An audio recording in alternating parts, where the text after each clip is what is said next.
સુત્રાપાડાના લાખાપરા ગામે દીપડાએ આતંક મચાવ્યો છે। રાત્રે ખેતરમાં રખોપું કરી રહેલા ખેડૂત પર હુમલો કરતા તેનું મોત નીપજ્યું હતું। વહેલી સવારે જ્યારે પરિવારજનો ખેતરે પહોંચી શોધખોળ કરી ત્યારે તેનો મૃતદેહ મળી આવ્યો હતો। તેમના મૃતદેહને પીએમ અર્થે વેરાવળ સિવિલ હોસ્પિટલ ખસેડવામાં આવ્યો છે, ત્યારે વન વિભાગ દ્વારા દીપડાને પાંજરે પૂરવા કવાયત હાથ ધરવામાં આવી છે। અમીરભાઈ કાનાભાઈ, રહેવાસી લાખાપરા, ભાઈનું નામ નારણ જીવા પીઠિયા। એ રાતના અહીંયા વાહોપો હતો, અડદ પડ્યા હતા ત્યાં, અને 12 વાગ્યા સુધી તો એ બધા બેઠા હતા।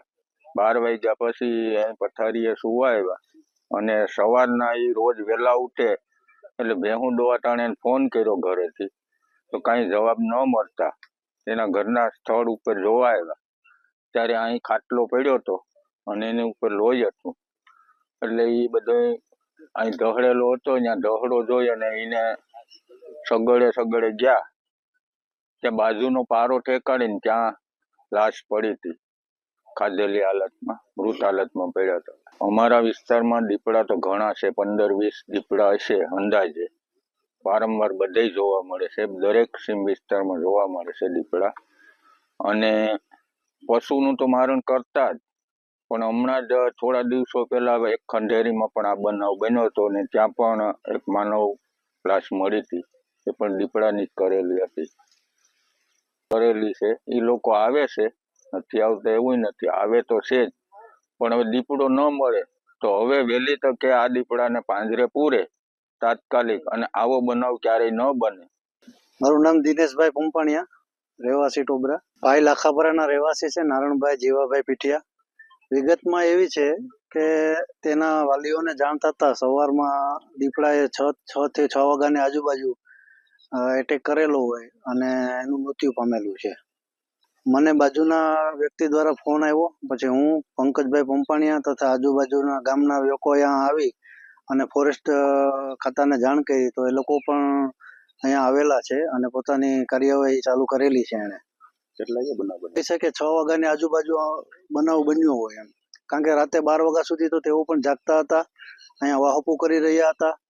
પણ સવારે જ્યારે એના વાલીઓને ખબર પડી કે ફોન દ્વારા સંપર્ક કરતા એનો સંપર્ક ના થયો, અહીંયા રૂબરૂ આવીને જોતા દીપડો છેલ્લા 50 મીટર સુધી એને ઢસડી અને બાજુના પારાની તરફ લઈ ગયો હોય, ત્યાં જોતા એનો મૃતદેહ મળેલો હતો।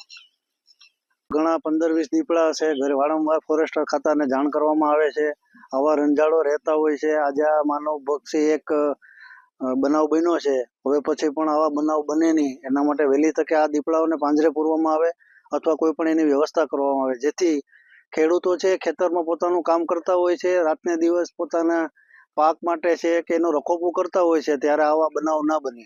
મારું નામ Khimanandbhai Devsibhai Pampaniya, range forest officer Veraval normal range Veraval.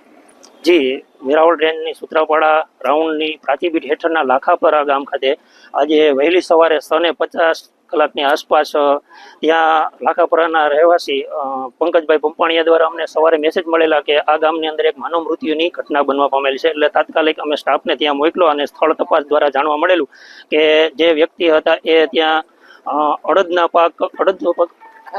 પાકની અંદર તે રખોલું કરી રહ્યા હતા અને રાત્રિના 12 વાગ્યા સુધી તેઓ જાગતા હતા। બાદ અચાનક આવી ઘટના બનવા પામેલી છે, અને જે મરણ જનાર છે એમનું નામ છે નારણભાઈ જીવાભાઈ પીઠિયા। જે સવારે એમના વાલીઓ દ્વારા અમને જાણ કરવામાં આવેલી કે આવી ઘટના બની, તાત્કાલિક અમે ત્યાં સ્થળ ઉપર સ્ટાફને મોકલી, ડોક્ટરની ટીમ બોલાવી અને ડોક્ટરની ટીમને ત્યાં સ્થળ ઉપર મોકલી દીધેલ છે। ત્યાં કેસ ગોઠવવામાં પ્રક્રિયા હાલ ચાલુ છે, અને દીપડો પકડ્યા બાદ જ ત્યાંથી અમારો સ્ટાફ રવાના થશે। મૃતકને હાલ અમે વેરાવળ સિવિલ હોસ્પિટલ ખાતે પીએમ અર્થે લઈ આવેલા છે।